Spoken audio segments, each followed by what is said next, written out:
Hello, I am finally here. My goodness gracious.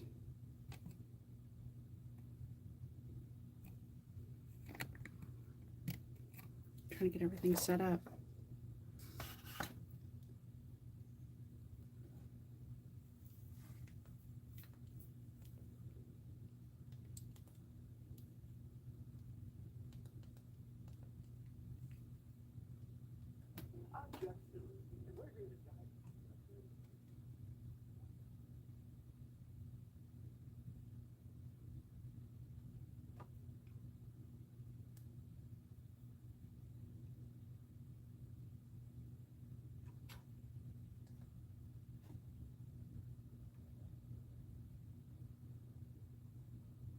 Hello, hello.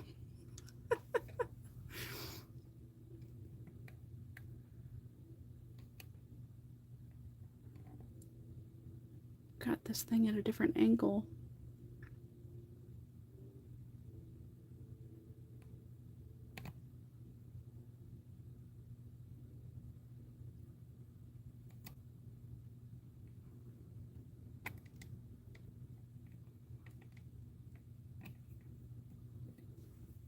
Don't know how much you'll be able to see. Is it weird because I'm upside down?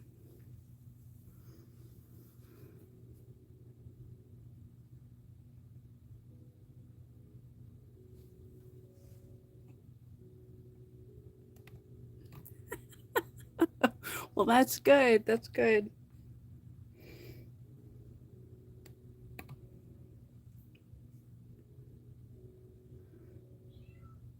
Uh-oh. Somebody outside is not happy. Oh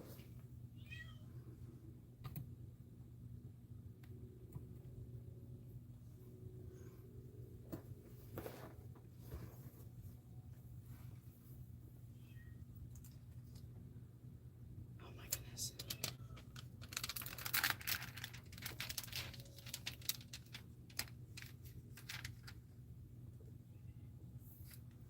And I did have to make like paper copies. Yes, you can hear him. He's not happy because he gets locked out now. He is not thrilled.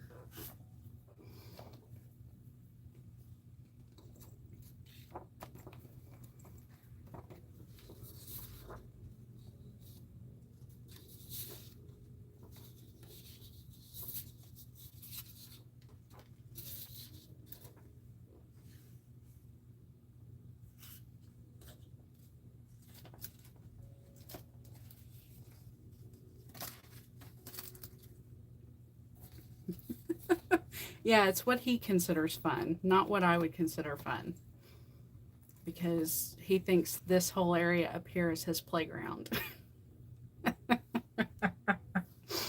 Is not pleasant. He's a rascal.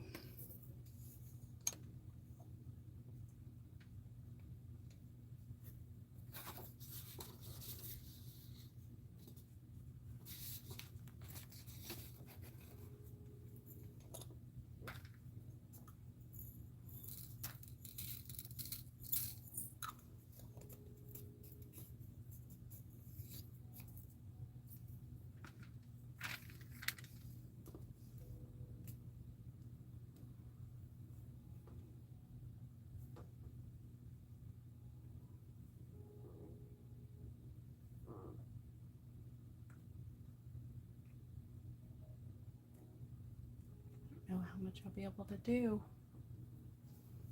Um, or not how much I'll be able to do, but okay, so I will admit the diamond painting thing truly was like just I wonder if I could do it. I knew nothing. This truly is the first diamond painting I've ever done. And I knew I didn't necessarily like none of the kits really appealed to me. Like there are certain you see the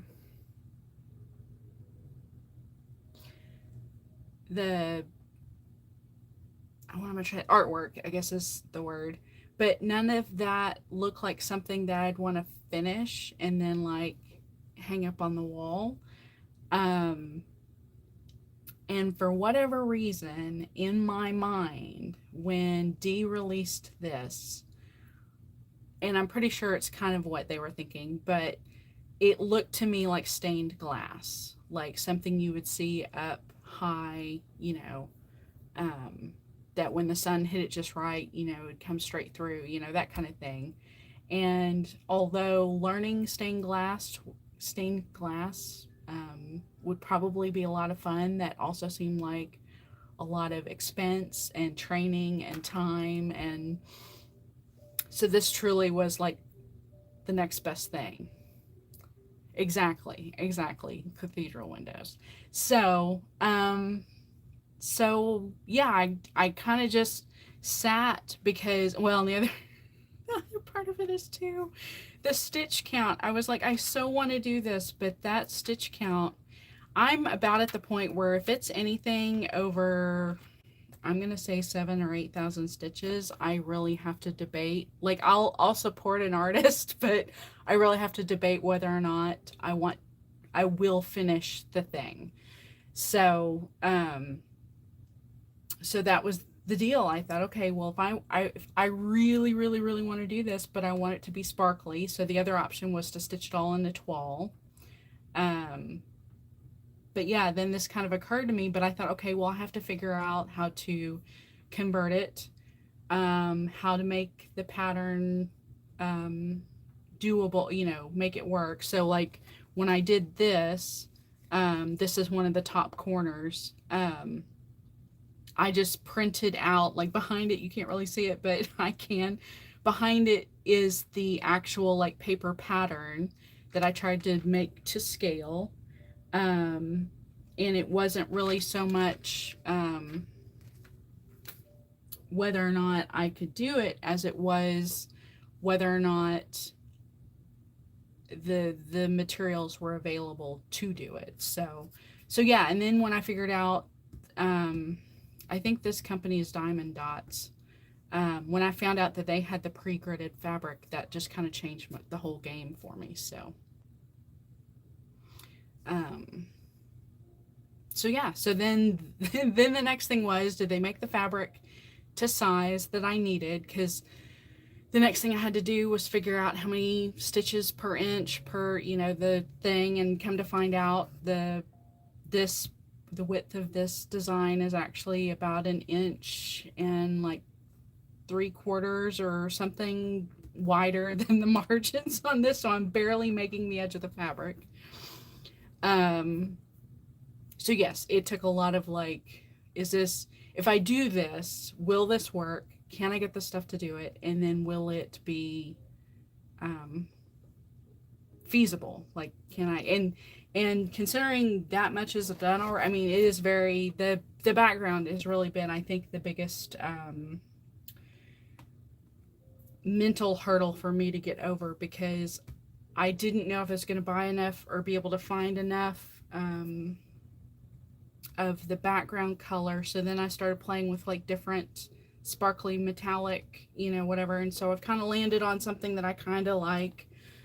So it's kind of a hodgepodge a little bit, but the colors, it just so happened that the green, yellow, blue, red, and white were a combo pack, like they came together in a 5-box set. Now they aren't DMC, like I think this company does have like a DMC conversion chart on their website, so you can actually buy the colors that come closest to DMC colors. But this just happened to be a 5-color pack that actually kind of correlated or corresponded with the colors Dee picked. So,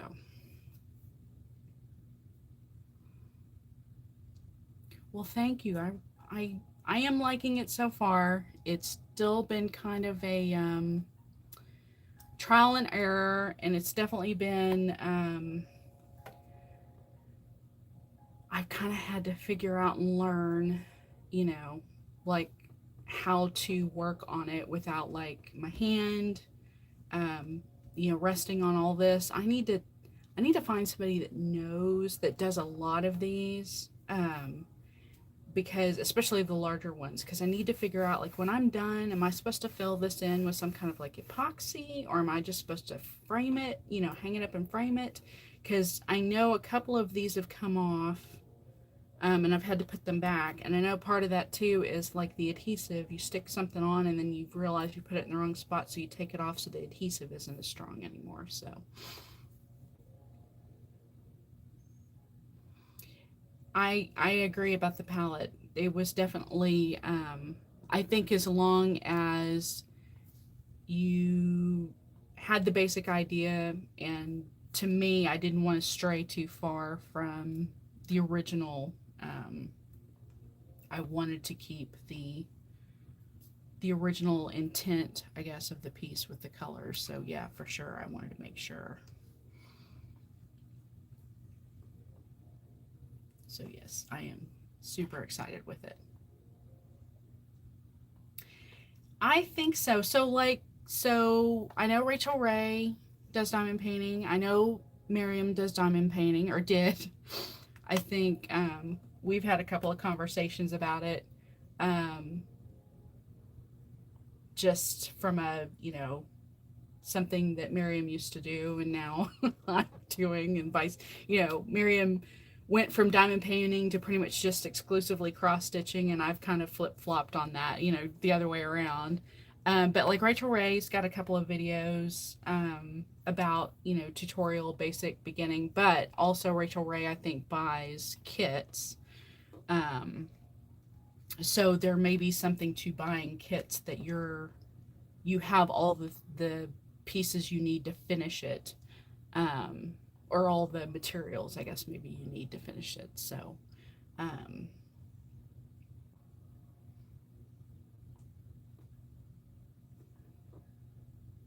but for sure, I'm sure there are a ton of diamond painting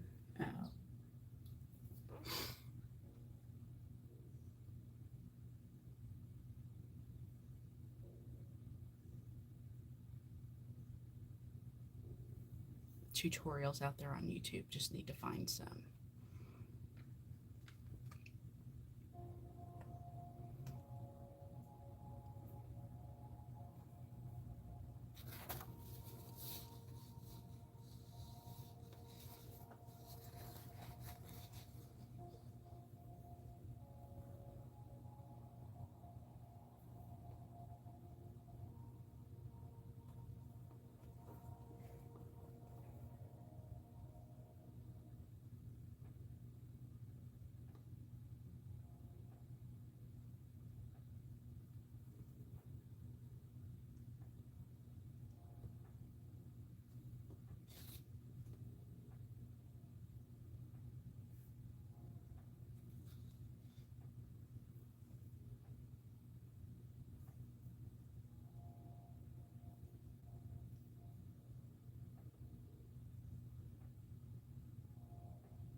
I'm kind of curious what will work out too. Um, I did buy. Someone had the top and bottom slats that you would like slide the fabric of like either a poster or diamond painting or something, and they're kind of weighted.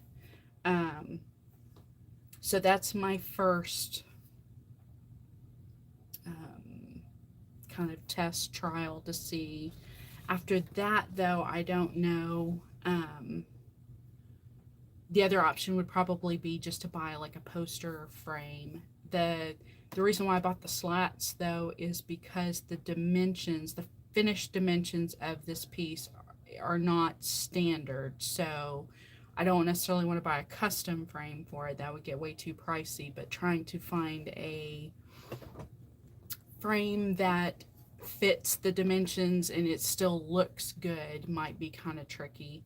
Because this is surprisingly more square than I realized. It wasn't nearly as much of a rectangle. Um, so that was part of it too, was figuring out, or I knew what dimensions were going to be, but I just needed to figure out what were going to be my best options for a reasonable amount of money.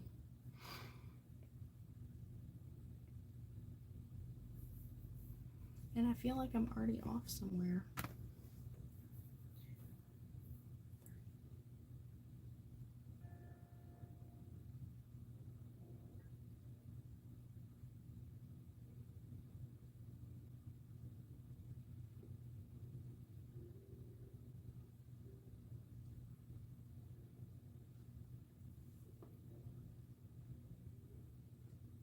Oh, that's exactly what it is. I have a whole nother row I need to do right here. So let's do this. Y'all are going to see me pull a bunch of this out.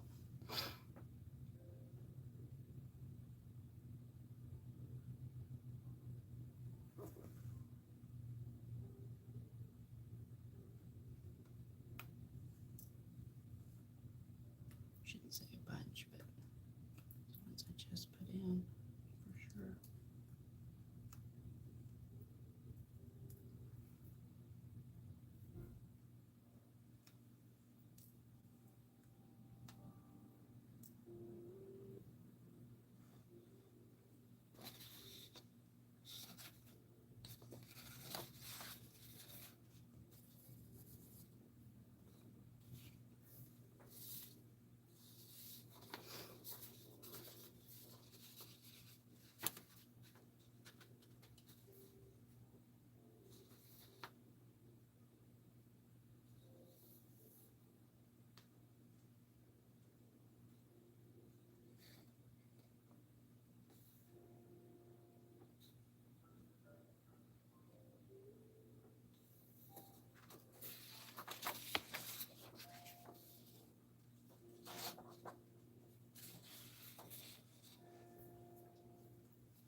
I do have to wonder about and the non-standard dimensions kind of, um, I always wonder too, because, um, well, especially like, people finish things so many different ways that, yeah, it seems like when we do decide to finish things, we end up finishing them in ways that aren't quite so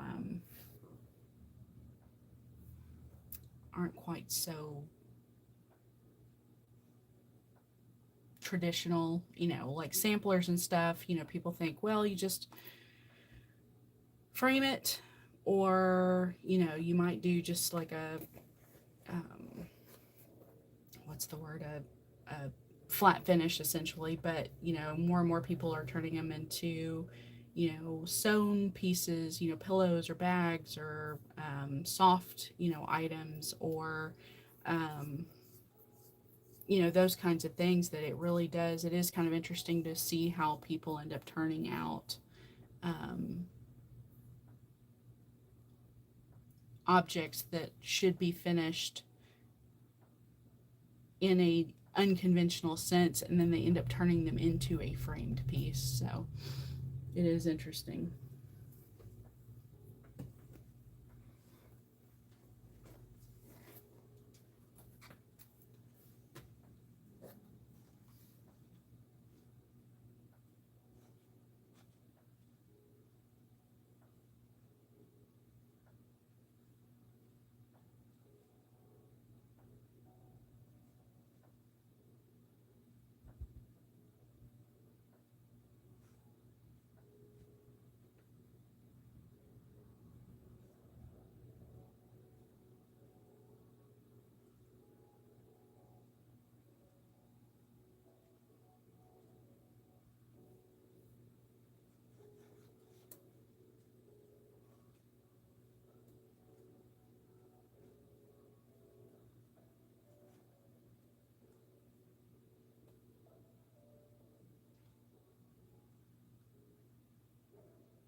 trying to figure out where I am off.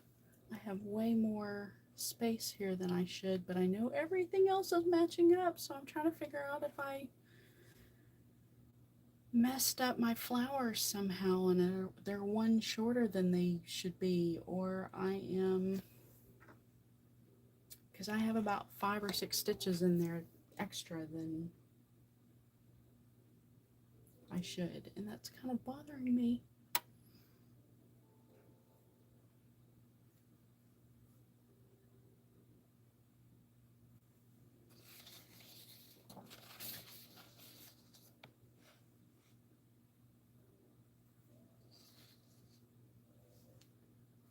And I think I may just be off.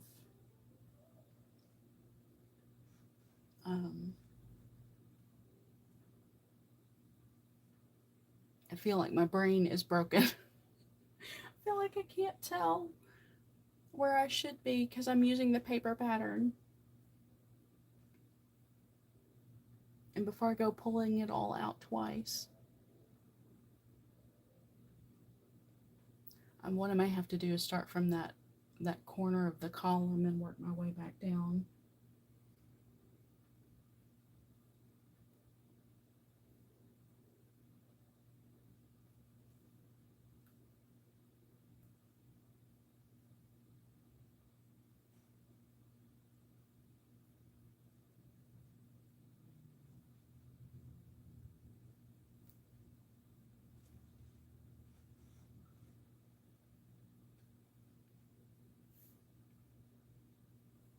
So I'm trying to use the digital rendering. I don't know. Considering this came with the little toolkit, I'm gonna say tweezing. I've got to tweeze them back out. Maybe.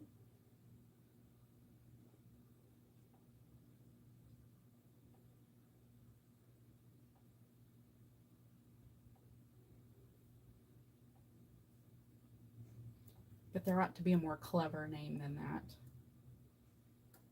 That seems to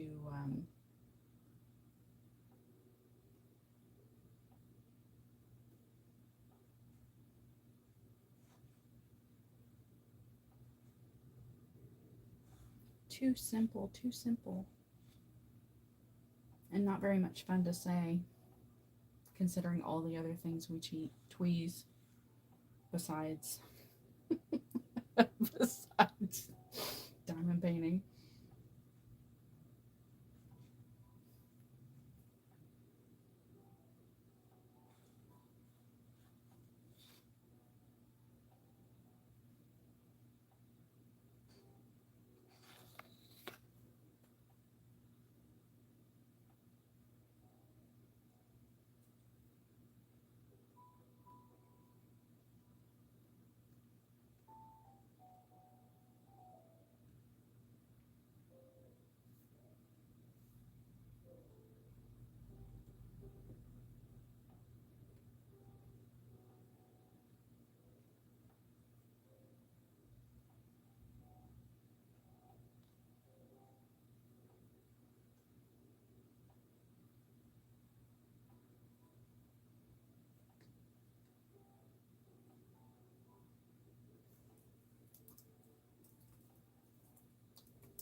So from personal experience, do you find that if you have a digital pattern, like this one for instance, I couldn't it didn't work in Pattern Keeper for some reason. So I could have just made it work, but that would have meant that the count would have been off. But it did work in Markup RXP, which is the iOS version. Um, but I'm using using my iPad right now to talk to you. Um, so if you have a digital pattern like this, do you try your best to work off of the digital pattern, or do you work um or will you go ahead and print it anyway? Like I ended up printing a couple of pages just so I had it in front of me. um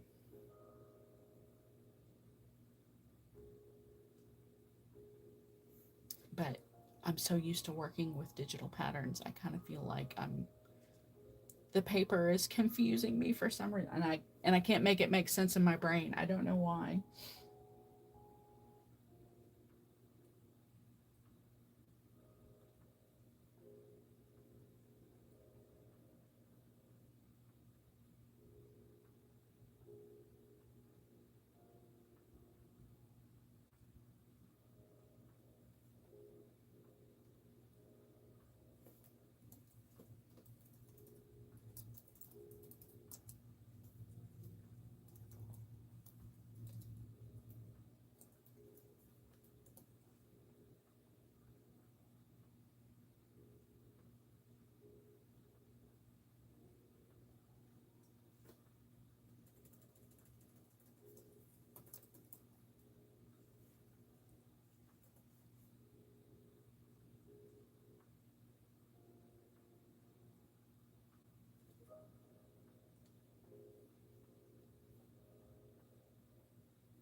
Yeah, I think honestly, it's been a rough week. I think I'm going to work backwards because I think the problem or my situation is the page overlaps right here. And so I can't tell which line is here and which line is here, but I actually think it's okay because everything else around here is lined up, and of course all of this is right. So I think what I'm going to do here in a minute is I'm going to work from the top of this, the bottom edge of this column, and work backwards and see if I can line up with this part right here, because everything else, all the numbers, all the directional things all match up.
Sorry, did you hear me say that out loud?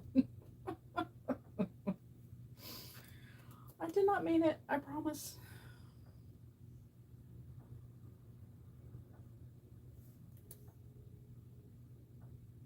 Will YouTube bleep me?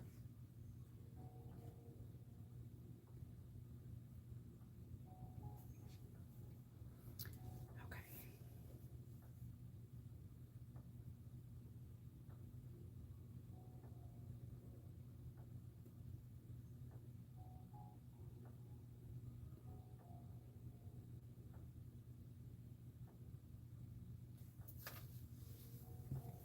All right, let's see if I can make this make sense.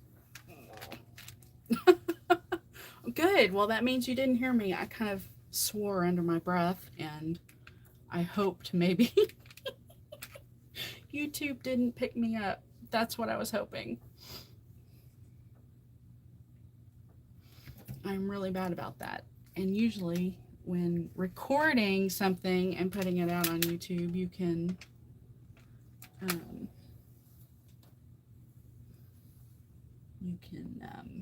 edit yourself, but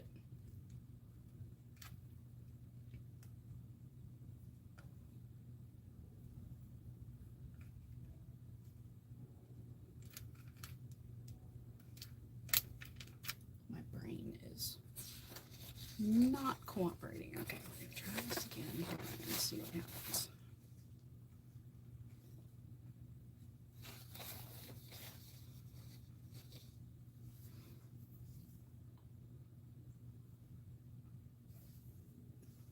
I think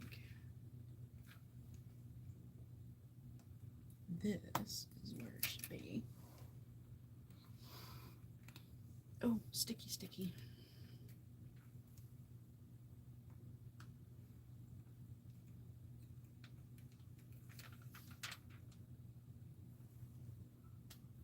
Oh.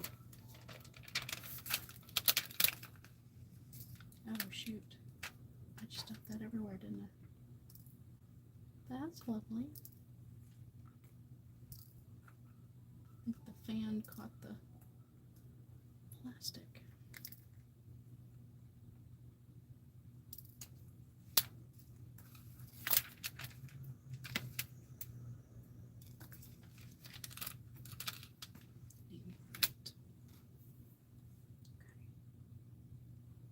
These up off of here.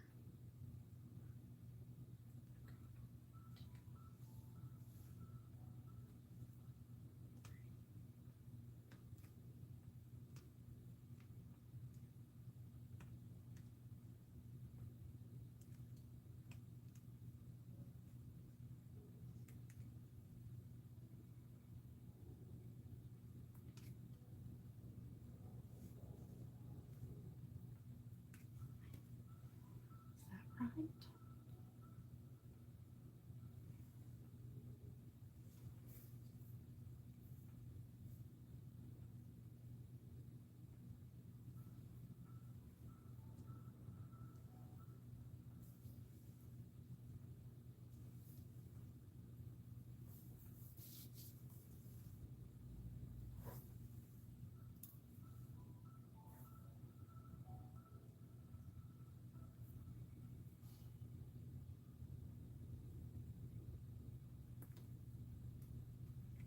See, I still think I'm off one somewhere. Oh, you know what it is. It is right here. My column needs to come down a line. And I think that will do it. I think this needs to come down. Okay. Well, I found it. Yay.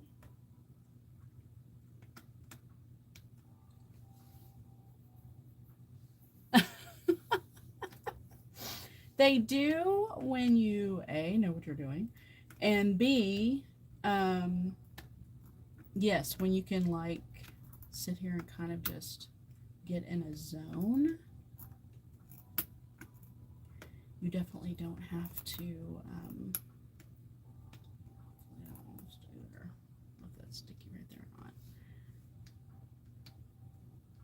That's why when I did this the other day on Twitch, that's all I did was background, because I knew I didn't have to put this much effort into getting things right, but then also I didn't have to I could just kind of keep doing it. Okay, so let me work this off now.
now that that's squared away.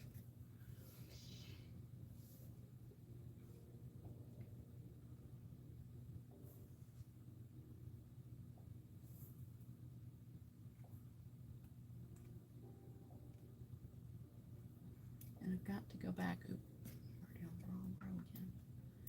Got to at some point, and I'm only going to be able to do so much here because I've got to add more adhesive to the edge.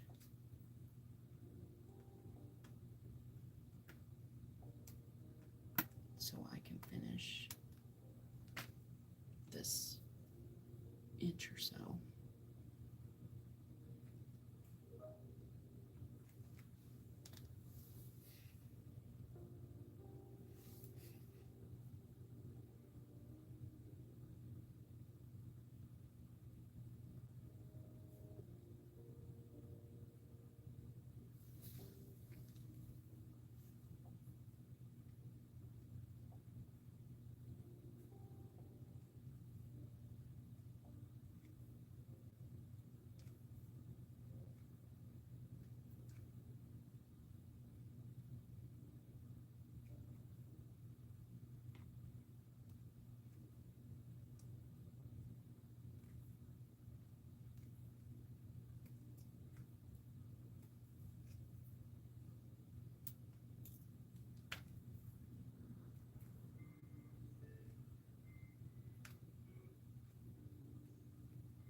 I would say if you think you ever might want to try this, I would try something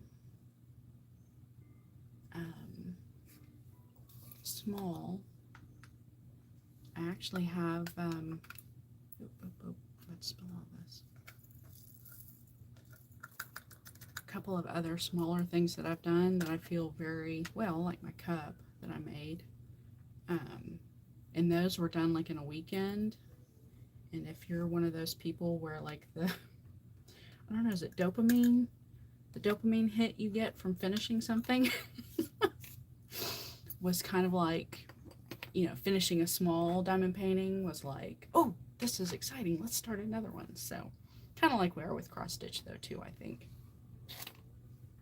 But yeah, I would definitely like say just find something that's not very big. And the other, and I think this is probably uniquely, well, not uniquely me, but definitely probably something that I might complain about that somebody else might not, but the intricate little like pieces, like the fact that I know that I have to like this basically is now my new tabletop here. I just realized I spelled all these. So this doesn't move. I have like magnets holding this down. So this tabletop is pretty much exclusively for this until I'm done with it. But also like, like any little movement, you can't, like the fan's on really low back here because any little movement, just beads would go everywhere. So for me, like the stress, there's a little bit of anxiety involved in trying not to spill this everywhere. So, oh, you're kidding. Oh, yeah, ours too. Okay. Yeah, so ours does it doesn't happen to be through Creative Bug, does it? Like our library has a I don't know if you actually get a uh free access to certain Creative Bug um what are they, like tutorials, events, how to's or whatever. But our library does that with Creative Bug, and then they also do one with well, they call it Spice Club, but the registrations are like the same thing. It's like on Tuesdays. They aren't open on Monday, so yeah, it's like usually on a Tuesday when they open at 10 a.m. Um, and so, but yeah, you have to be real quick to sign up because they don't have very many and they go pretty quick. Um, yeah, I'm not terrible, but this was definitely one of those things where I told myself if I'm going to do diamond painting, I am to only get the supplies that I need. Now, have I broken that rule already? Yes, I have. But I did get only supplies that I need, but they're for projects that I have yet to even start to do. And Joann fabric stores, because they are like consolidating, especially like around here, a lot of the lower performing stores are closing and they're doing away with certain they're trying to scale back, I think, what their stores provide. So like they're trying to get back to like craft or fabric primarily, and then just certain crafts like yarn crafts or whatever. So when I did find like they still had some of this available in the stores, I would go buy it because usually it was on clearance. So for real cheap, and that seemed kind of like, okay, like you kind of give yourself, a reason to buy a few things. But I have a plastic, one of those organizational totes or whatever, that all of the colors that I bought. But truly, I only bought the colors that there were 3 or 4 other cross stitch patterns that I really wanted to do something, some little smalls with. So I just bought the colors that I thought that I need, and just enough of the colors, like this has probably been definitely been the most expensive diamond painting expense, just because I've had to buy multiple containers of the colors I need in order to do this. So that's been truly the biggest purchase out of all the diamond painting purchases I've made. It's just been buying all the materials to make this. So, and that's okay. I mean, it's been worth it so far. Craft rules, yeah, definitely. I think I've decided that I like making rules, because then I can tell myself later, like, it's arbitrary. It doesn't mean anything but to me. Yeah, they're definitely closing quite a few. Like, it was kind of funny because when I was first finding, I knew I was going to need more. Like, I had to do like some calculations once I had emptied like a certain number of these. I kind of had a good estimation of how many I'd used. So I was trying to like do the math of like, okay, how many squares do I actually have to fill, like total, minus the actual stitches that the pattern or the digital tracker counted. So the remainder must be the background. And I knew I had to make sure I had enough. So then it was, okay, I think there's about, let's say, I think on if all the little pieces are good, I might get 1,700-1,800 out of a container. So then it was like working the math backwards, trying to figure out, okay, well, I'm going to need at least this many. But then I realized I was doing this kind on the edges. I was doing the kind of blue opalescent ones on the background here, and then I was doing the matte black for like the body, and then I needed something for the background of the flowers. So it's been like estimate math. So all I could do is just make sure I think I've got enough, and then if I get to certain sections where either I've run out of what I need or I'm cutting it close, then maybe I may have to go back and do some more tweezing and figure out where I can change some things up. So I'm definitely having to do like best case, like plan for all possibilities, and making sure that I know I've got enough for at least the color, because everything else, if that's just background, I can, if I've got too much of this and not enough of this or whatever, I can make it all kind of flow, I think. Oh, thank you. I shouldn't say I hope. I know when I'm done with this, I'm going to be so happy with it. I hope it like the weight isn't too bad. That was the only other thing that kind of put me in a minor panic, sort of. Was like, okay, if I hang this up, is this going to hang, and is it going to be something where it's not gonna, like, this isn't cross stitch. Cross stitch doesn't weigh very much unless you buy just like some, you know, major like frame, that has a lot of weight to it. So that was the only thing with this, was I was just kind of like, yeah, I hope that when I'm done with this, I am able to hang it, and it is something that I can hang on the wall, because I'm going to be really happy with it. And I'm glad I'm getting back to it. I really did not work on this nearly as much as I wanted to, and I've been trying very hard to be much more intentional, I guess would be the word, with what I work on, in so much as that everything, all of us, we buy all the things and we want to work on all the things, and I think I'm starting to realize that that plays a part in, my my craft journey. Everybody's craft journey is different, what they do it for, why they do it, whatever. And my craft journey was always to give me some kind of peace and time to, enjoy sitting with myself and doing something that I love to do. And this definitely did that for me.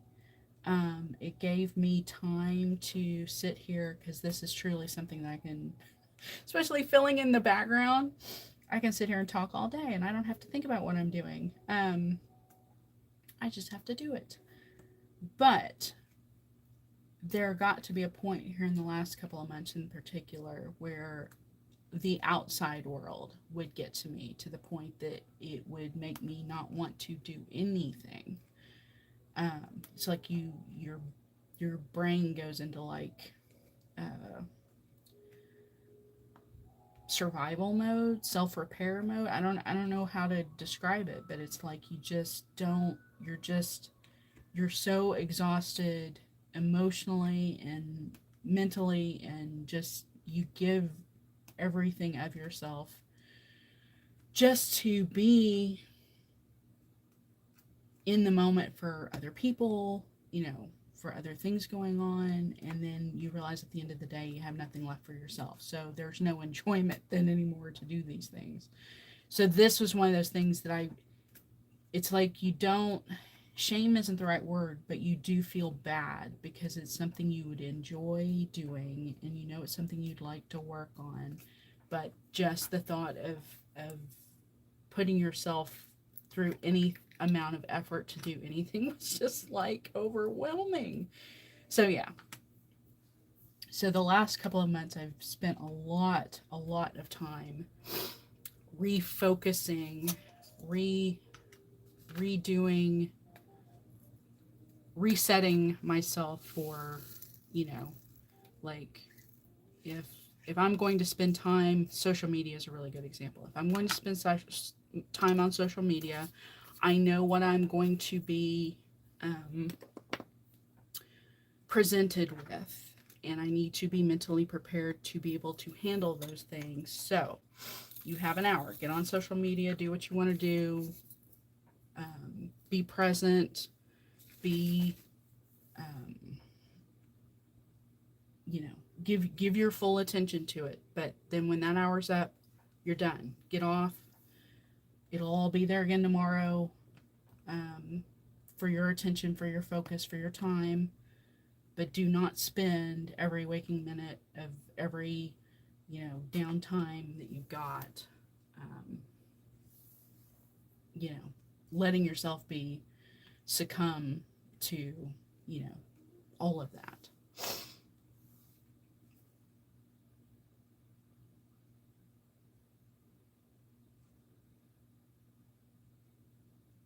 Yes, for sure. I was gonna say it's I have had to reteach myself certain behaviors when it comes to specifically social media, um, spending what I'm going to spend my time with.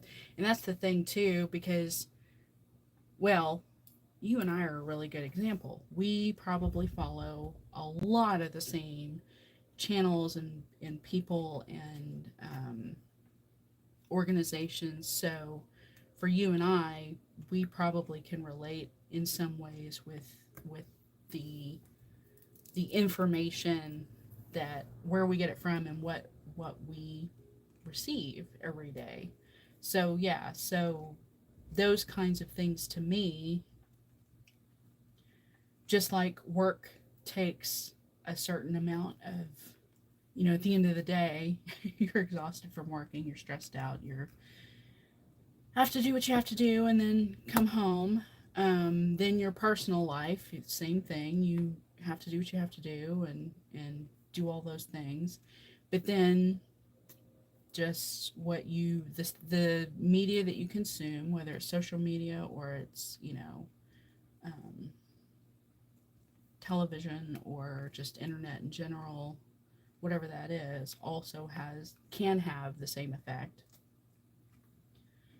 So, you know, after a while, you check in with yourself and you really do start to realize you're like, man, I am not, these things are affecting me very, very poorly or very differently than I really need them to. And so I need to, like everything else, if you work an 8-hour day, or in some cases a 10-hour day, you tell yourself, okay, but if I'm going to consume this information on my downtime, then I still need to set boundaries as to how long, how much, what am I willing, um, and for me, it was all about intentionality. Like, I'm going to do this, these are things I need to remind myself exist out there. I cannot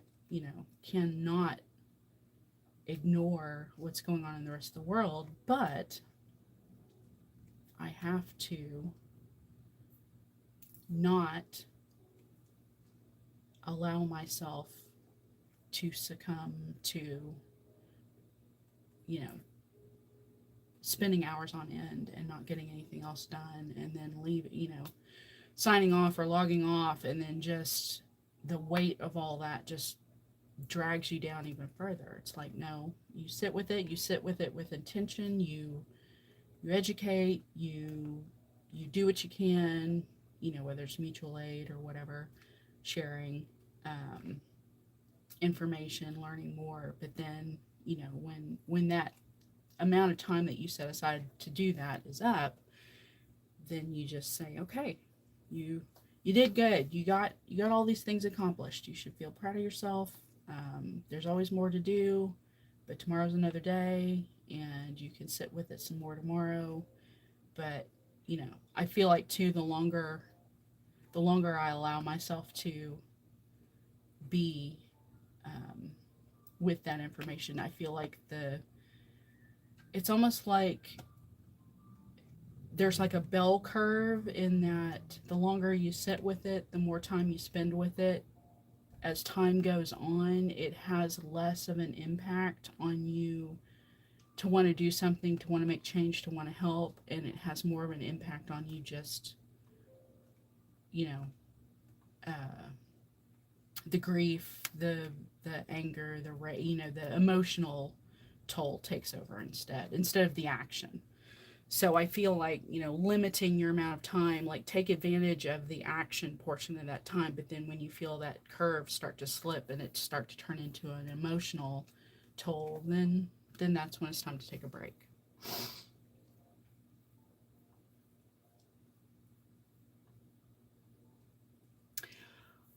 That's actually, that's printing out patterns to stay away from digital um, devices is actually, I'm glad you said that, because that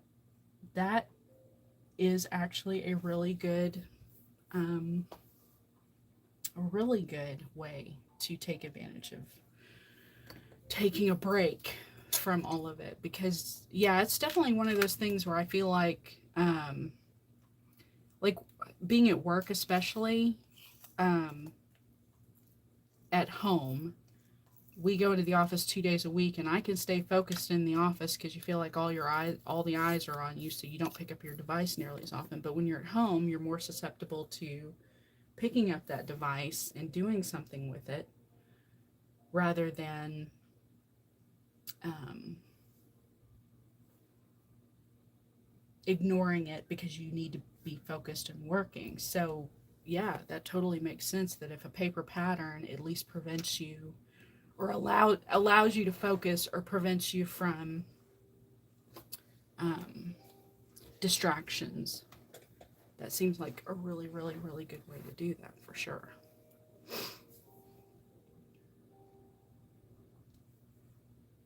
Yeah, boundaries are my my not so new but new thing. I feel like it's one of those things like it's always been there, but everybody always talks about it, but nobody.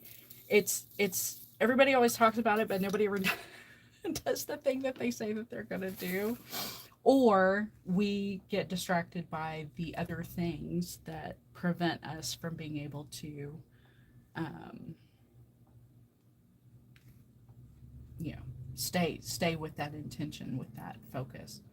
Actually, intention is really more of my has been my thing here lately. I used to be much better at everything being done with intention. What you purchase with intention. What you consume, whether it's media or books or whatever, you do it with intention. And then somewhere along the way, I think the world just kind of, I don't know how to explain it, like took over, allowed me, or yeah, caused me to forget about the intentionality of things. And so in the last, probably since the first of this year, that's kind of been, no, we've got to get back to living intentionally. This like crafting is a good example. I try really, really hard to use what I have now. Don't If I buy, it's either need or it's support, like supporting somebody else, supporting an artist, supporting a designer. And even then, I try to go straight to the source. I try not to purchase, not that if it's a small LNS, or on ONS, I will buy from them if that's a way to support kind of two people at the same time, the designer and the small business owner. But I try to go straight to the source, support the designer, support the you know that kind of thing. Also, just um, like I said, using what I have. I feel like at this point, if I'm supporting designers, more than likely they're designers that don't mind, the color changes and those kinds of things. So at least I know I can use what I got in my stash. Um, Clothing is another big one. I haven't bought new clothes unless I've actually needed them, other than like um, mutual aid or fundraising type things. But yeah, it's been really transformative. But like with crafting, this entire month, so I really focused on Miriam, the Marumi May thing up until like this past week, which was just, it was a lot. But in doing so, um, every day that I sat down and I was going to work on her pattern, I listened to books by Iranian authors. I think the two books that I finished, both were actually, I think the author was gay, maybe. Um, Definitely in the LGBTQIA, community. And when I wasn't doing that, then I was working on, Dee's pattern, which I started April's, the Polaroids, and then realized I got halfway through the second Polaroid and I had to rip it all out because I was off a stitch. So I spent the rest of May trying to do that, but continuing with the May learning, so that way once I get done, all I have left now is the back stitching the words and the French knots on the Polaroids. But I've got my May learning done, so as soon as I'm done with that, then um,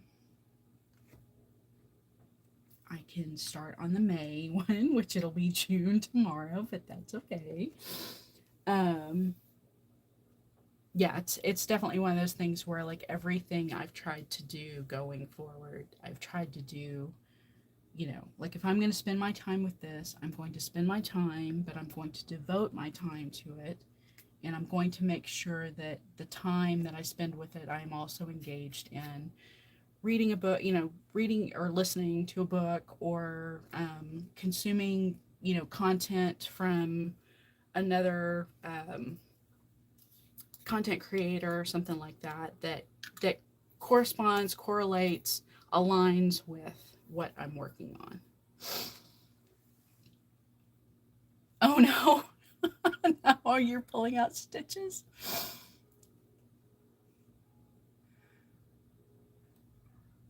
Have you had, so back to the clothing, so you're the same way now, which is great. I think that's awesome. I realized like the other day, so I went through like, and I think we're all guilty of this to a degree. We hold on to things because we think one day we're going to need them or need to wear them for something. But I've gone through 3 different career changes where each of those career changes has very different dress codes. And with that, also fluctuations in like weight and size, shape and stuff like that. So I found over 20, 25 years, I've collected so many varying types of clothing that, first of all, what I have, I need to wear and wear till it's threadbare, essentially. But also, I feel like I need to go through it because I know there are things that I probably shouldn't be holding on to because I think one day I'll wear it again, where it's like a couple of years ago I did this deal of, they said, everything in your closet, like get it, not get it all out, but like if you have hanging clothes, put it in a certain order, and if you find that order doesn't change, and give yourself an amount of time, if it's a year, if it's 18 months, if it's 6 months, whatever it is, if you find that that order doesn't change and those things have not moved, then get rid of it. And that's a hard thing to do because there's always some, my biggest thing like right now is I don't have very many um, um, clothes designed for events or special events or anything like that. So every time somebody gets married, or we have to attend a funeral, or a baby shower or something like that, I always feel like, oh my gosh, I don't have anything to wear. But that's not true. It's just the stuff that I have, either I don't think I can wear it, or I have to drag it out, or I have to. So that's where I want to get to, is where I can look at everything and go, okay, these are my everyday clothes. These are my, 2 or 3 things, special event, type things, varying colors, or, varying, maybe something longer, something shorter, something more modest, that kind of thing. And then everything else is what I wear every day. And so, like right now, fortunately, the job I have, I go into the office 2 days a week. It's pretty business casual. I mean, I say business casual, it's really casual. Like we can wear jeans. Um, so as long as I have 2 or 3 pairs of jeans, that every week I wash them and then wear them again the next week. Um, as long as I have a couple of button down shirts, a couple of coordinating like tank tops or t-shirts that I can wear underneath. a couple of cardigans or sweaters for the days that are cold. It's like I don't need anything else. And we get so consumed with just having to have options and all these options and yada yada. And it's just like, no, we need to stop getting in the habit of being that way about um, having all this stuff. But yeah, shoes was the same way. I have probably more pairs of um, low top sneakers and boat shoes than I would like to admit to. And have I worn any of them in the past 24 months? I am going to say probably not. Um, I have 3 pairs of casual slip on shoes that I wear in rotation all the time. And after that, everything else is around the house is either slip on, house shoes, things that I don't wear out of the house, that when I immediately come home, I take my outside shoes off and I put my house shoes on, or I'm in socks, or I'm, if I have house shoes that I wear, barefoot or whatever. I mean, like flip flops or something like that, but that's it. It's like everything else just needs to go. Oh, my Polaroid frogging, yes.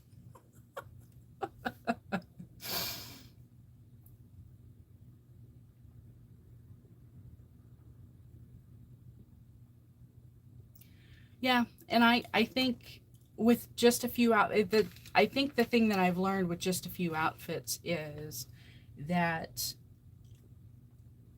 I don't know if, and maybe this is more people than just me, but I don't know if I felt like if I went to work every day wearing the same thing all the time, people would look at me like, um, oh, she can't afford, anything other than, that pair of jeans and those shoes, and because she's wearing the same shirt or the same sweater, every week.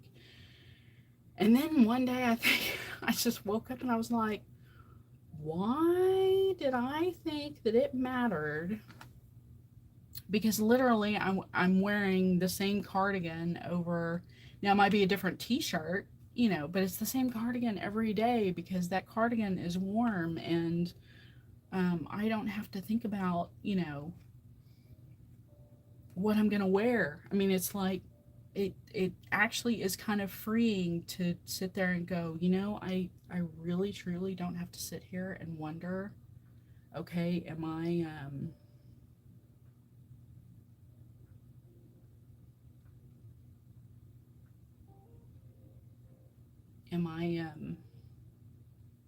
gonna wear this shirt or am I gonna wear these pants? And it's like, no, just wear it. Just wear the thing, all the things, all the time.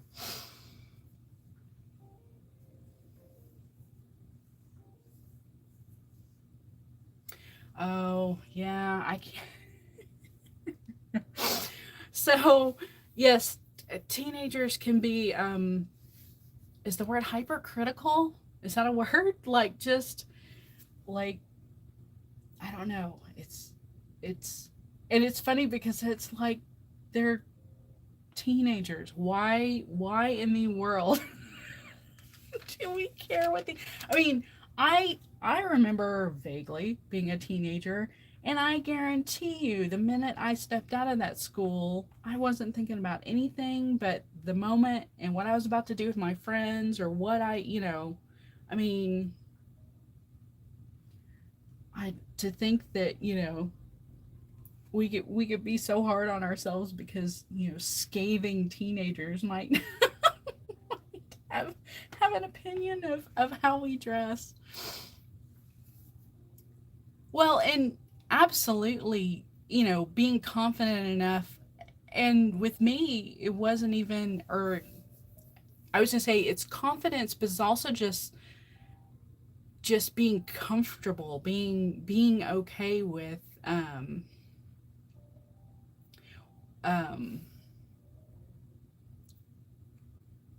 not being concerned or as concerned with what other people. I think a while back I started to realize if I am so concerned about what other people might think of me, I should really consider the fact that so many people are so consumed, self absorbed with themselves and their. I mean, how many times do you get cut off on the highway or on the road by people?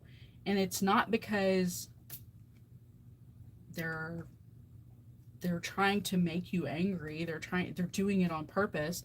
It's literally that they are so self-absorbed they have no idea that they've just cut somebody off, or they are so,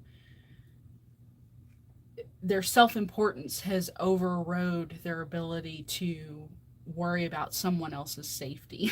So it's like, can we, are we about there with just about everything else now? I mean, if I if I cared about what people thought about what I wore, or what, what shoes, what brand shoes or whatever I was wearing, I'm pretty sure I would make some kind of effort to, like, post it on social media every day. But of course I'm not that kind of person. So, or I don't do that. So obviously that those things aren't important to me. But I know people like that. I know people that, have to be sure that their pictures are, you know, they're photo ready all the time, and that they're able to, come across on social media as a certain kind of, you know, individual, how they carry themselves, what they, how they present themselves, what their family does, how they spend their time. It's amazing, just in general, how social media can be driven a couple of different ways, but very more specifically how there are very two distinctive kinds of people, or two main kinds of people that post on social media. The ones are the me's, look at what I'm doing, look at what my family's doing, and that's great. I mean, social media is great for knowing, what your nieces and nephews and your grandkids and your siblings and whoever, what they're all doing. But by the same token, there's the other half, or the other major section of people that are like, no, look at these other people, look at what's going on. Don't, I'm not, I'm here to facilitate, but this is not about me. This is about, others. And, when you kind of notice the difference or the distinction between the two, it's kind of, very eye-opening as to what people, what kind of people, you're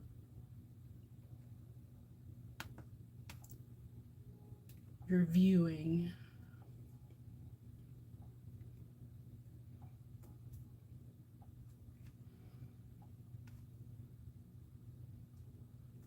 But yes, I've tried very hard to refocus.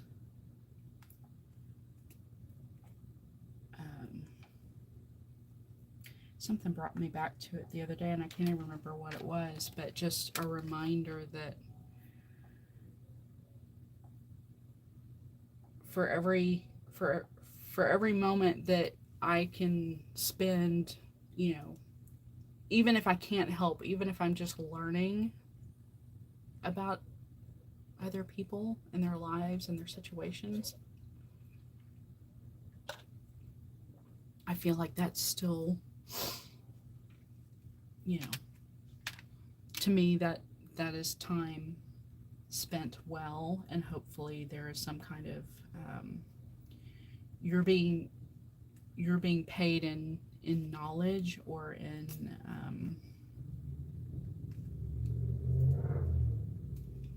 I don't know. Can we trademark brain bucks? Is that a thing? Mental health bucks? Like, you get to the end of a book that, you learn something new, and all of a sudden you have, like, you have gained currency with knowledge, and with maybe you've gained new empathy for an organization or a group of people or something like that, or you've I don't know. I know what I'm trying to say, but I can't seem to make the words make sense. Yes, and absolutely joy. And that's kind of, I think, where I was going was like, I have found the more time I've sat with intention doing work like this.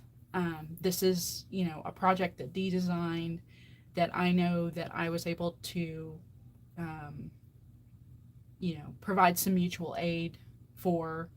Um, and at the same time, if I'm not sitting here chatting with close friends, I'm listening to an audiobook about, or, written by a trans author, or a book about, trans people, trans lives, that kind of thing. So, like, you've done one step of the work, so take it a second step and a third step. And you do find that when you are through, even if it's an hour or it's 2 hours or whatever amount of time you spend with it, you are feeling so much better because you're nourishing your brain in multiple ways.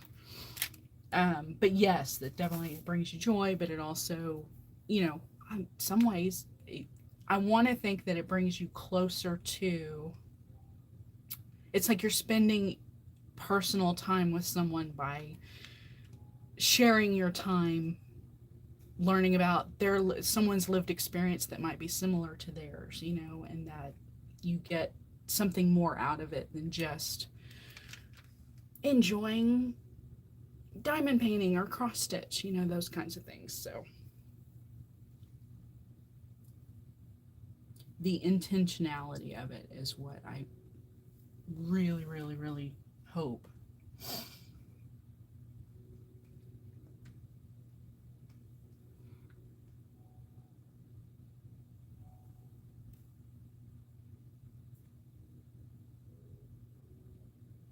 Does the most.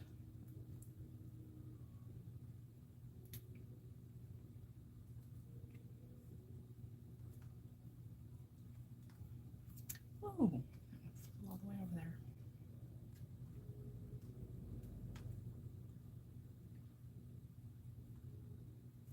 What does it say?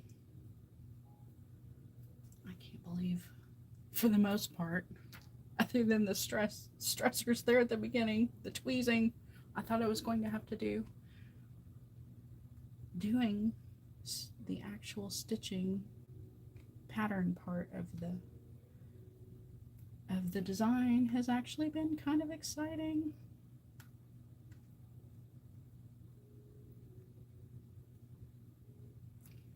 And keeping track of where I am hasn't been nearly as difficult as I thought it might be. So I am grateful for that.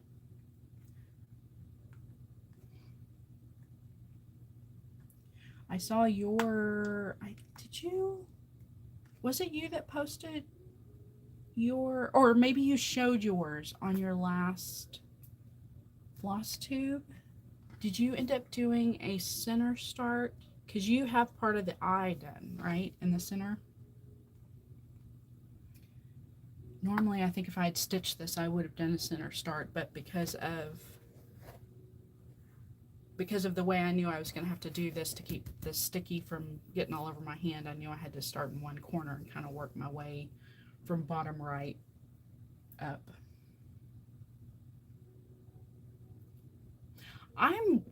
I like the white too, and you know what's interesting is I wasn't sure because the original mock-up, I guess, was done on,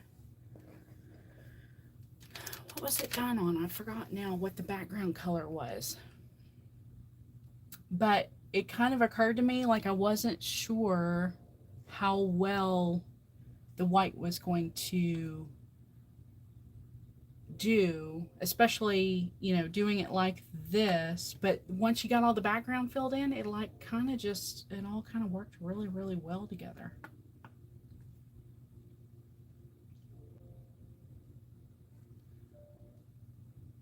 Okay. So you started like top left, maybe. That sounds right.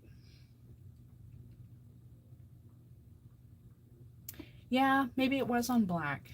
And maybe that's why Oh, you know what? Maybe it was because I think that's why I ended up sticking with the torso, using the matte black for that, because there were certain things, certain elements to the picture I remember I didn't want to, I still wanted to capture, and I didn't want to lose um, the impact, I guess, that it had on me when I saw it.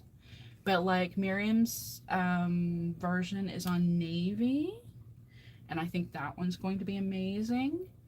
Um, so I think you can't do wrong, and I think if you want to use that white outline, or continue to use it, just any dark fabric, as long as you're not scared of stitching on dark fabric, I think you're fine. I think it works out pretty well. You know, this part's probably going to get tricky because it's like trying to keep track of which one, which little stair step you're on.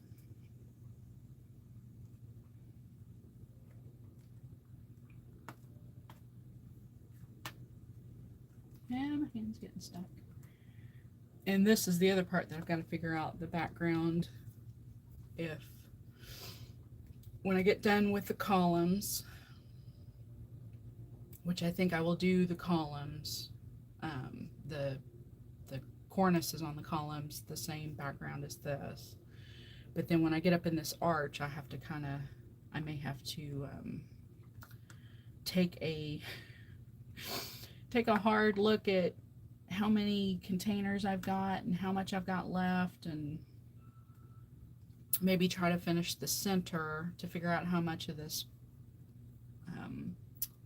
shiny kind of blue black color I've got, and then figure out, okay, where do I want to go? Do I want to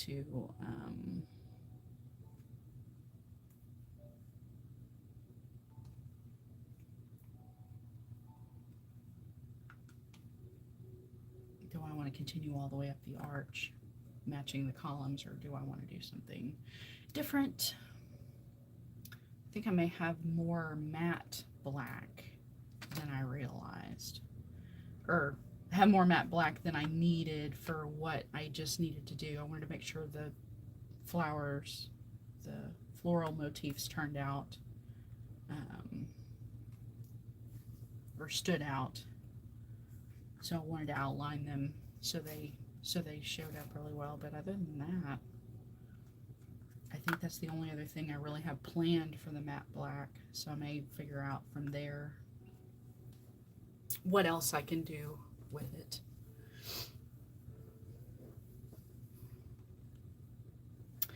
Do I know anyone else who has started it? That's a good question, because there may be more people than we realize, and they just either, we don't know about them, they don't post on social media. But no, I really don't. But there have to be others, right? I mean, there were like 140 something copies sold or something, so. But I guess with that is also the knowing that this is a daunting piece. I think, what's the stitch count? If you, is it like 14,000 stitches or something? I know it's over 10, but I can't remember what the number was. But I started thinking, I was like, yeah, I could see somebody, it's a mutual aid thing, so we're all in it for, supporting Dee first off. But how many people then look at it and go, well, maybe I need to maybe I need to finish something else first. I don't know. And I will say, visually speaking, I knew the minute I saw it what I, kind of in my mind, I knew what I wanted to do with it, how I wanted it to look when it was finished, so I could display it. But I do kind of think maybe it is one of those pieces where not everybody would look at it and go, now what am I going to do with that when I'm done? Because it's a very unique piece, and it's definitely something that deserves a special place or a special finish. I'd like to know if anybody's stitching it tiny, because like that was the thing about doing a diamond painting, because I realized I was like, oh, this is like doing a I don't think it's an 11 count, but I think it's, you know, somewhere around there, somewhere between 11 and 14. And I was like, oh, this is going to be big. So, you know, to display this when this is done will be like huge wall hanging. But if somebody's stitching it really small, it would be an absolutely beautiful, like little small, little framed, you know, finish for a special place, you know, hung up as kind of a visual reminder.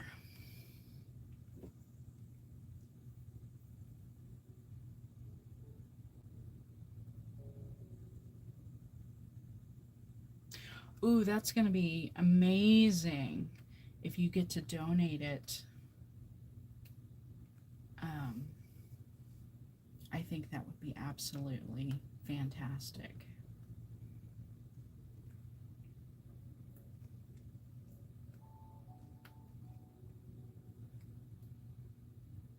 It's such a unique piece. And I do hope that eventually, maybe even if it's just the one day a year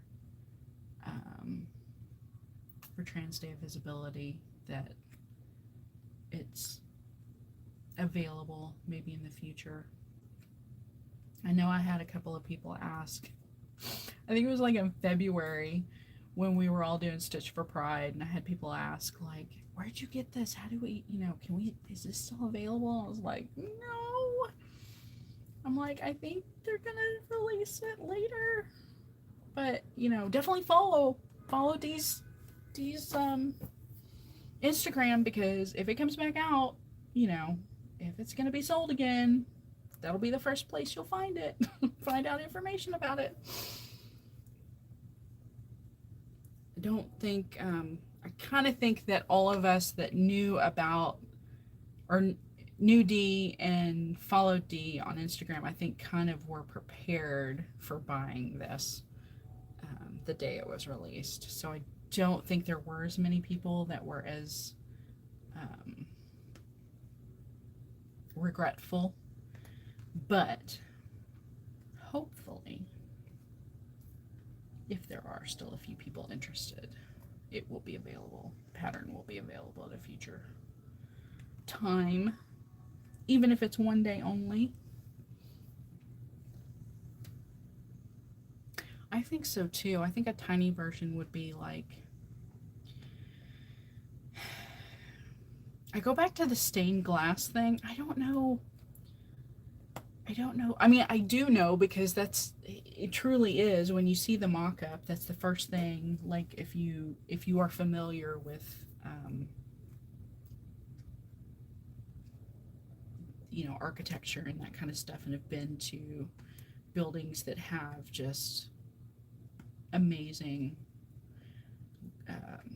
stained glass work. But even a tiny, I was thinking of like the people that have altars and like burn, like this is me, this is totally just me in my head. I'm thinking like a little altar space, and you burn like incense, and you know, you do your offering every day or whatever, and this is like this little tiny version of this is like just in the little like corner as part of your setup.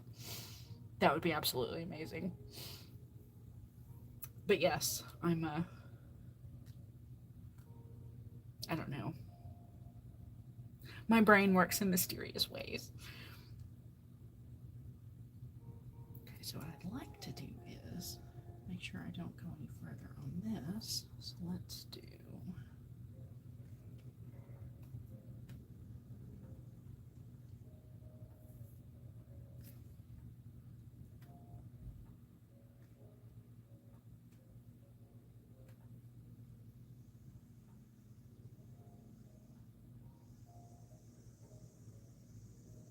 gauze. That's amazing. Well, there were a couple of people that I remember were doing organza. Is that what that fabric's called? And we're doing like these dimensional pieces. So they'd stitch on one piece of organza and it would be like the bottom of a pond. So it'd be like blue with like rocks. And then they stitch on a second piece and layer it so you could see through it. You could see the bottom layer, but then the middle layer would be like either, maybe outline or, around the edges it'd be like seaweed or something like that. And then they do like a third layer, and then the top layer would be like, because it's a pond, it would either be like lily pads or like seeing the tops of like fish swimming in it or what. So you had like this multi-layered, and it was absolutely amazing. um, so I can only imagine um, stitching on gauze. Yes. Steel City Stitchers, is that who you're thinking of? Um, because, yes, I think that's where I might have seen something like that on theirs. And it was absolutely amazing.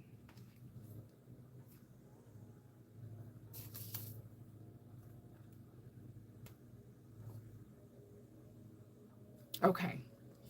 We are thinking of the same people.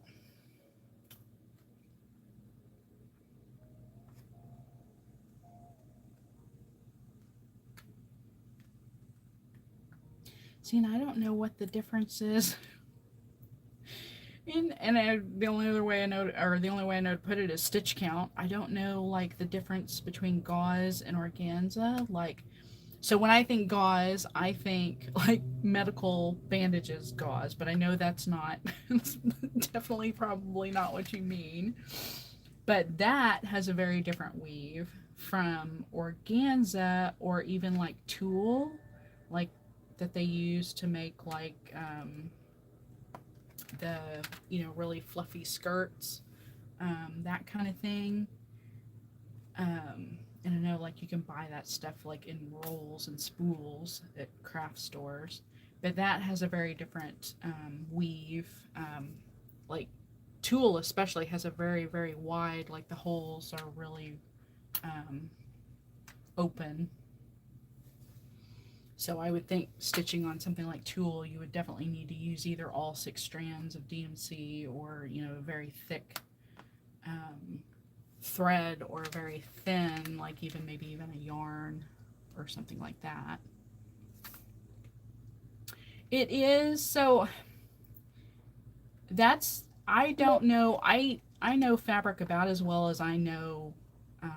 Like I know if I went to go to a fabric store, like like quilting fabric, is different from um, clothing fabric, but especially when it comes to like cottons and those kinds of things. But then when you get into specialty fabrics, like I know what a lame is, and I know what a tulle is, but some of them, like if you told me organza, I'd be like, okay, which one is that one again?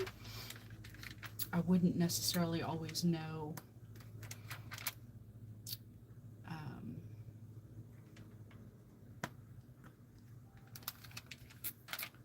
like they call like the fabric, like if it's cotton fabric but it's meant for like to make clothing with, they might call it like shirting fabric, or like a muslin, that kind of thing. But beyond that, I wouldn't. They all start to like, I don't do enough uh costuming or clothing making, sewing type of thing, to know all the terms of all the different kinds of fabric.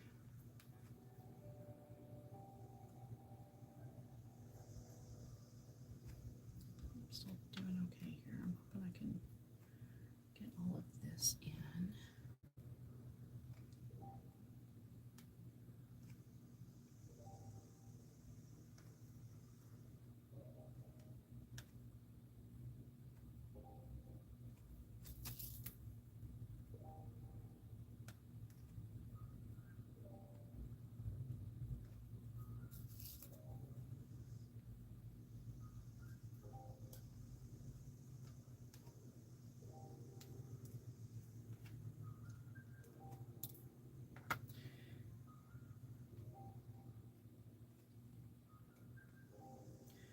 thinking back to what you said earlier about this diamond painting. I can see why it's so, why you want to do it, because it goes so quick. And it's like, yeah, it goes quick, but you still have to fill in all the background, and that takes just as much time. Try to, like, I use that Stitchery template for Notion that Nati made, and, uh-oh, he's back. To try to keep track of my stitches, and I keep thinking, I wish there was a way I could keep track of the time. I mean, I kind of know the time I spent. I try to spend an hour here, an hour there, but I can only keep track of the stitches when I'm actually working on the stitched, the pattern.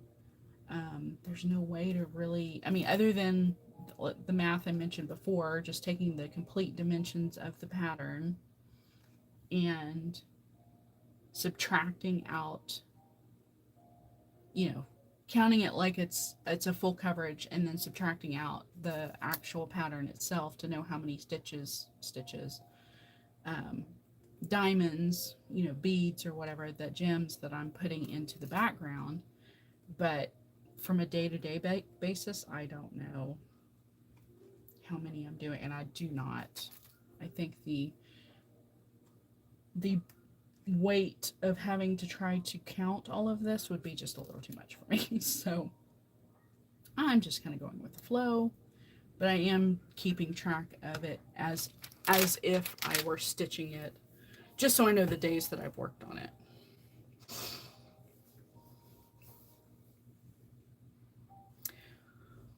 Yeah, I was gonna say, and the really weird thing about time is, and it makes total sense when you really kind of stop and, consider all of it, but it didn't occur to me till very, very recently.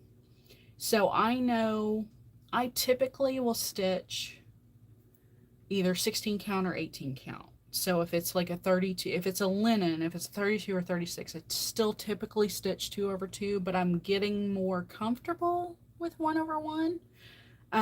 Because in some cases I kind of like the look, or even 1/2 on like 18, I kind of like the way it looks. But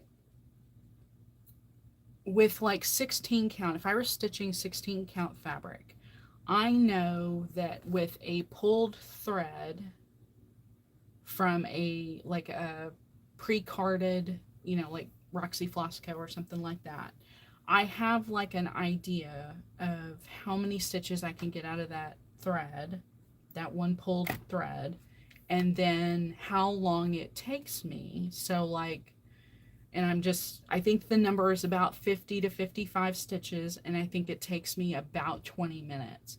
But when you're working with a smaller weave of fabric, or you're working with one thread, not two, or if you're working with something much smaller, even still, that actually you end up getting, let's say instead of getting 55 stitches for that, you might actually get closer to like 70 stitches for that same length. But then am I still getting the same amount of time? Or am I getting, for 55 stitches in 20 minutes, am I getting 70 stitches, but it still takes me 20 minutes to work through that thread? Or is it taking me longer because I have more I mean, just, it's like, I don't know, mental gymnastics. So yes, the best I could do is truly just take, if they ever ask me how long, well, I will say this, if I know I got it done in a weekend, I mean like a 400, like a little small pattern that was like 400 stitches, if I could get that done in a few hours, I might say, well, it took me the weekend, or it took me, a couple of days. But anything bigger than, I'm going to say 800 stitches probably took me a whole weekend. It didn't take me all that time, but it definitely took me, 3 days of stitching or sitting down and working on it. And then definitely anything larger than that, all I could do is say, well, 10,000 stitches divided by, and then you've lost the person, I think, at that point.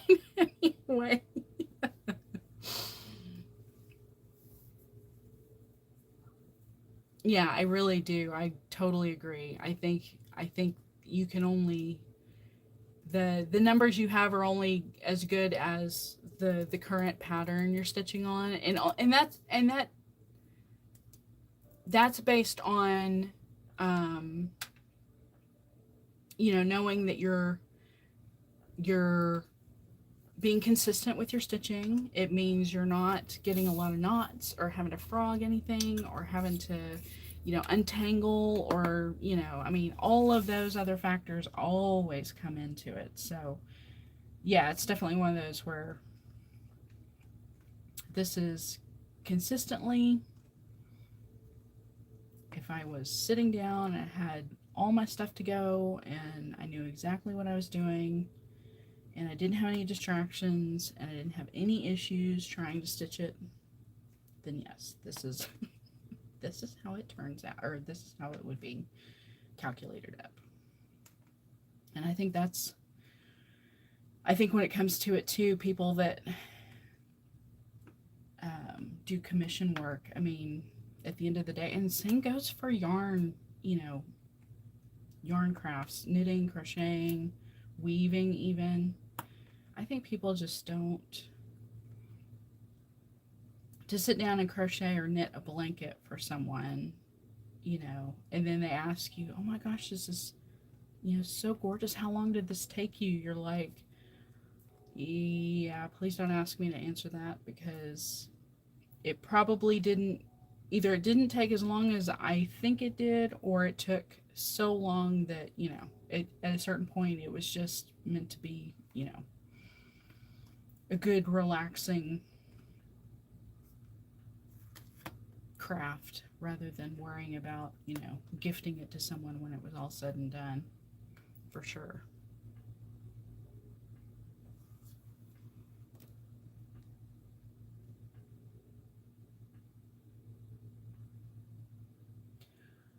Wow. Okay, it's 200 stitches on Ada. That's not, I mean, to me, that's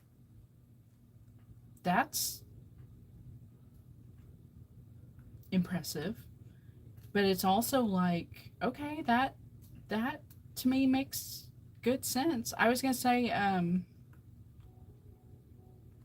the group that's doing the well, you're stitching the Jacob's Namari tapestry, and there's the group that was doing the Mordor challenge for it. There was only one person in that entire group that finished it in the time in the time that um, we that had been set aside to do the entire pattern. Um, and it was funny because that night, um, I think there were still like that final day. There were still like, I think Kim had like 3,000 stitches left to do and did them all like that evening over. Yes.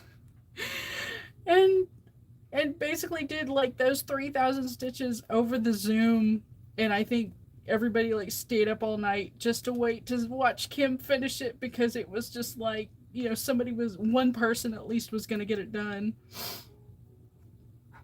But yes, it was like, I don't know how long the Zoom lasted, but the fact that, and Kim apparently is one of those like extremely fast stitchers. So I don't know, there must be some secret. And that's a monochromatic. I mean, unless you're doing color changes because you want to. That pattern's monochromatic, so I could see where, if you just get in gear. Especially if you're doing maybe a section that's just all kind of like this, just all blocks, just filling in a bunch of stitches. I could see where you could get a lot done. And I do kind of wonder too if if you're the kind of person that if you're working, especially like DMC, something where the thread doesn't have much variegation to it, if you did all the stitches one direction and then all the stitches back, or if you crossed each stitch as you went, like does one of those methods kind of take longer than the other? I mean, I don't know. I'm just, you know, we're having the discussion. That might also make a difference.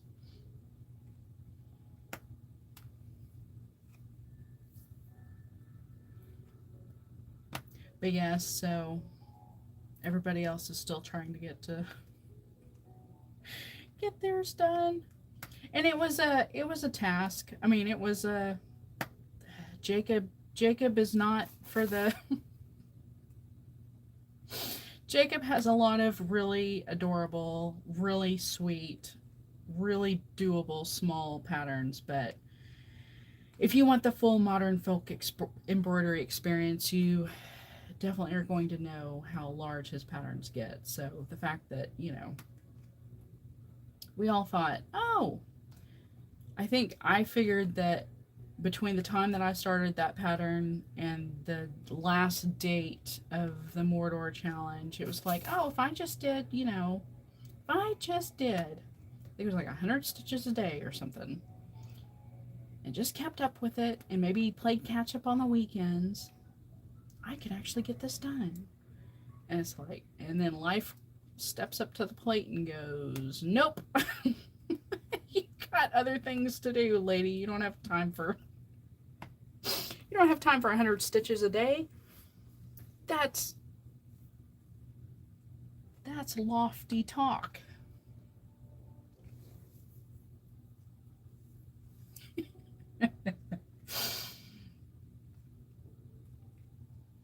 I do too. So I decided with mine was going to be monochromatic. I was just going to stick with one color, except for I was doing the DMC equivalent, or I think technically it's like, I don't know if it's Roxy Flosco or something, but I found like the closest Etoile equivalent, and I was going to do the lettering in Etoile.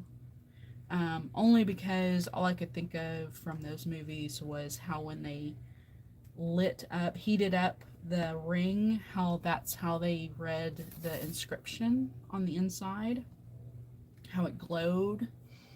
So I thought, well, let the lettering sparkle on mine, but that everything else would be, a matte color.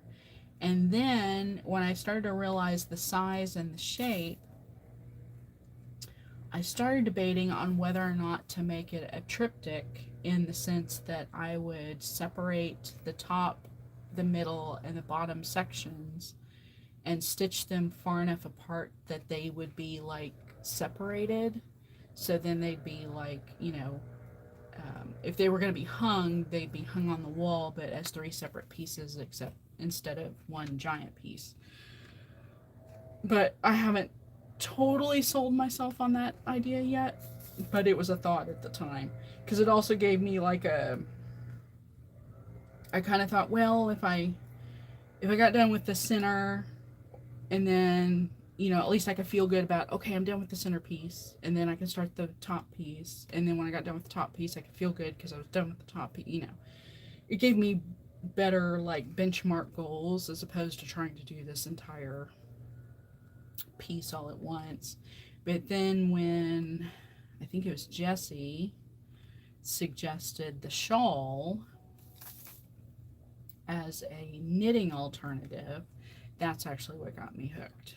And so for the longest, I had actually not given up, but put aside the cross stitch to do the shawl instead. And the knitting was so good for just like, because it is just a repeatable pattern back and forth, that it was so good just to be able to sit down, and the color changes were so frequent that gave me like little doses of like, oh good, I get to do the next color. Oh good, I get to do the next color. So, but that's not done yet either. Hi, Pain.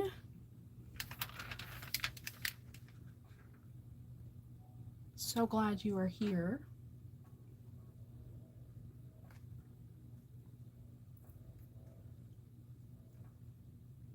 But definitely still trying to decide how to move forward with the tapestry anyway. And the shawl will just be an ongoing, I think I don't know how many total colors, but it's like a fade. So you start with one color, you overlap, kind of stripe back and forth the second color, then you drop, and then you just stitch the second color, and then you fade in the third, and then you drop it, and then do just the third color.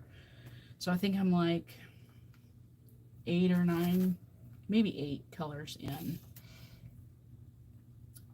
So it's a good bit of progress, but it will be a while because it's supposed to be like, I think there were 3 different sizes to the shawl, and I think I didn't choose the biggest one because, not because I didn't want to do it, but there's an intarsia section, and that meant that there was a solid color, and it made the shawl even wider, and I didn't like that width was a bit much for me. So I went to the second largest size, which was just the stripes, and it seemed like a good width for a shawl. So that's the one that I chose to do, and it worked out really well. Or it has worked out well so far.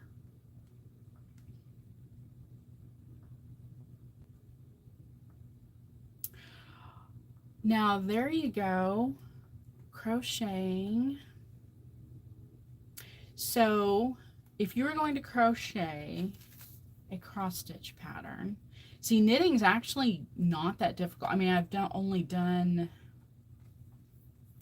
I've only knit a couple of cross stitch patterns. So knitting's not that difficult because it's basically like doing color work. Crochet, I think, would be, and I don't know, I only know enough about it to make a guess that if you were familiar with Tunisian crochet, because you crochet across, and then you crochet, I want to say backwards, but that's kind of what you do, is you crochet back across. It's kind of somewhere between knitting and crochet, but I wonder if Tunisian, or I think there is an intarsia version of crochet, like basically you carry the color you're not using inside the crochet pattern you're doing. That would actually be really pretty. I think that would be exciting. And especially, yes, her borders, because her style of cross stitch, I feel like would definitely, you've got a lot of from a stitch count perspective, like 1, 2, 3, 2, 1, diamond or triangle shapes. So you could equate that to like a single crochet, double crochet, a triple crochet, double single, kind of thing. But it would be working out the other, like lining up the other stitches. I don't know. Yeah. That would be really interesting.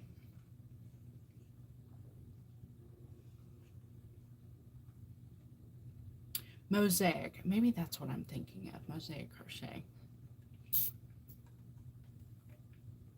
I think is similar to intarsia. Yeah, I don't do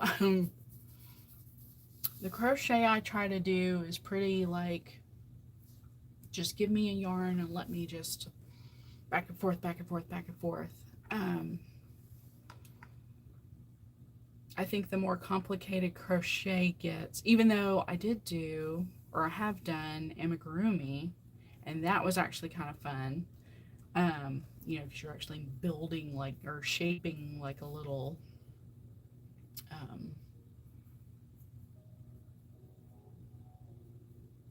a little stuffy or a little toy, you know, kind of thing. So yeah, that would definitely work. Okay, see, oh, that would be cool. So so cross stitching over crochet reminds me of with knitting, they call it duplicate stitching, but it's essentially like you've knit a panel, but then you go back over those knit stitches with an alternate color to like stitch a, you know, like a flower motif, or so it's kind of almost like embroidery over, but you're following like the V's of the knit pattern, the knit stitches. So yeah, I could see where you do that. The other one, I've only done one or two since I bought it, but I did buy a loom, and I've always wanted to try to weave a cross stitch pattern, because essentially you've got your like your warp. I don't know which one's which, so forgive me because I'm probably going to get it wrong.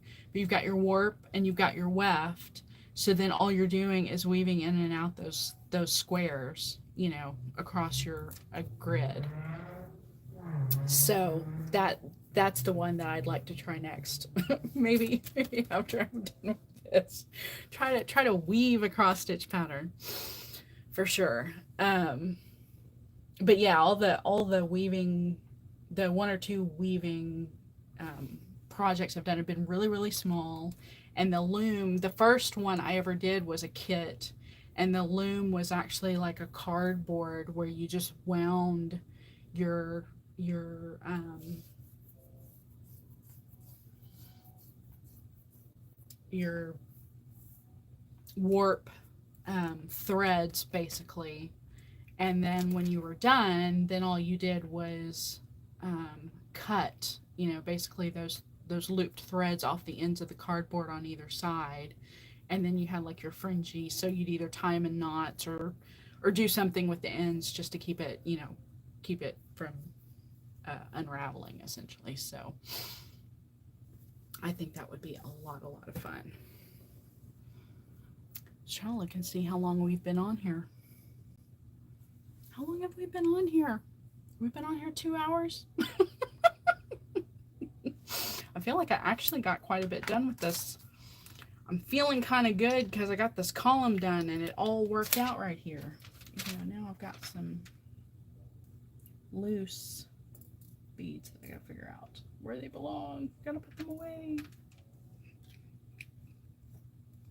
I haven't done a lot with looms. So when I bought that kit, and I realized very quickly, because it was cardboard, I was like, okay, this is not a durable, like I'm not gonna be able to do this more than once. But I did really get into like the idea, because I had so much yarn, but people would do the woven art projects. So they would take like the actual loose fibers and like make like really thick, you know, instead of doing just like individual strands of like yarn, they would actually take the unspun, you know, the batting or whatever, and like mold it or manage it into like, you know, little pieces, and then weave that. So then they have like these really thick sections, and then they might take a really thick like art yarn, you know, that's you know, quarter of an inch or half an inch thick, and then do that so it looked real ropey, and then they would do other things. So yeah, that really kind of got me going for a while, because I realized I've got all of this yarn that I could do so many things with. And so I did buy, it's over there, um, a nicer wooden loom with like a shuttle. It's not big. It's not like a floor, you know, like it's got to sit on the floor. It's small. If I had to guess, looking at it from here, it's probably like an inch, or I mean, a foot and a half, maybe by a foot. But again, it's got the grid, the teeth. So you wind your cotton, basically like a cotton thread, and then you go about weaving. Did I do a lot? I was saying, considering this is where I was before, and all I had was that little bit of white outline that I had to fix once I got my count correct.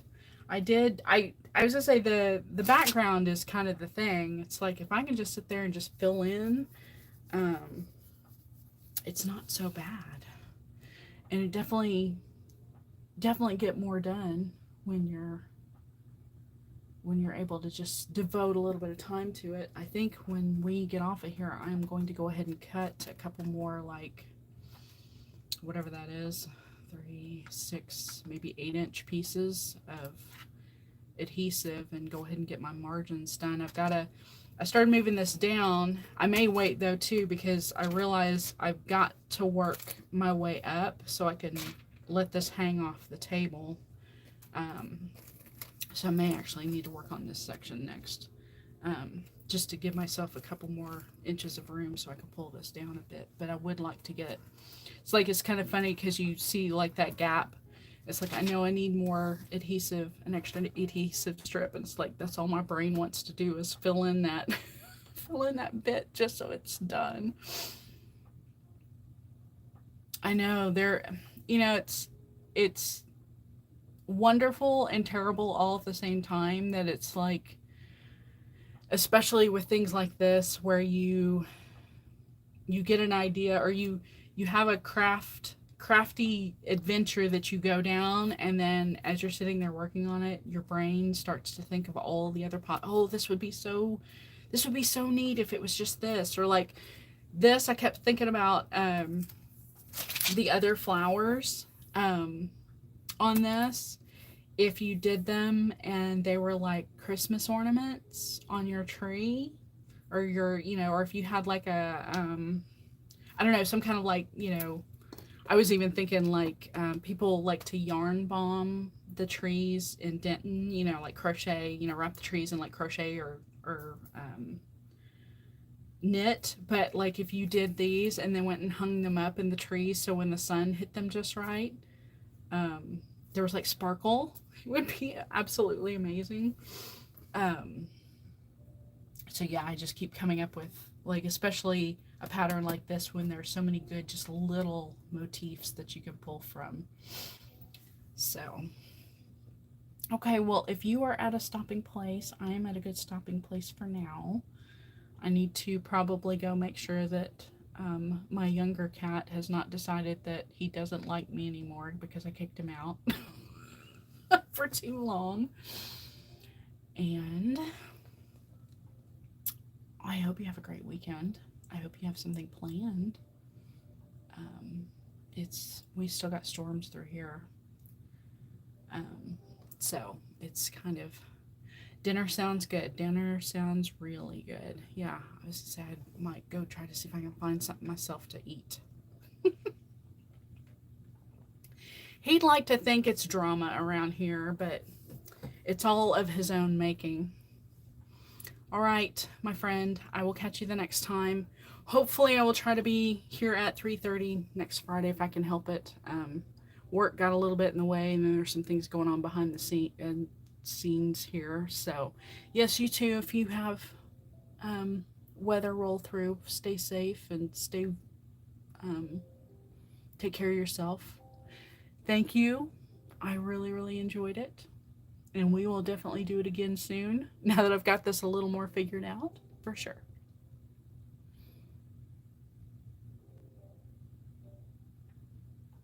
All right, I will talk to you later. You take care of yourself. Bye for now.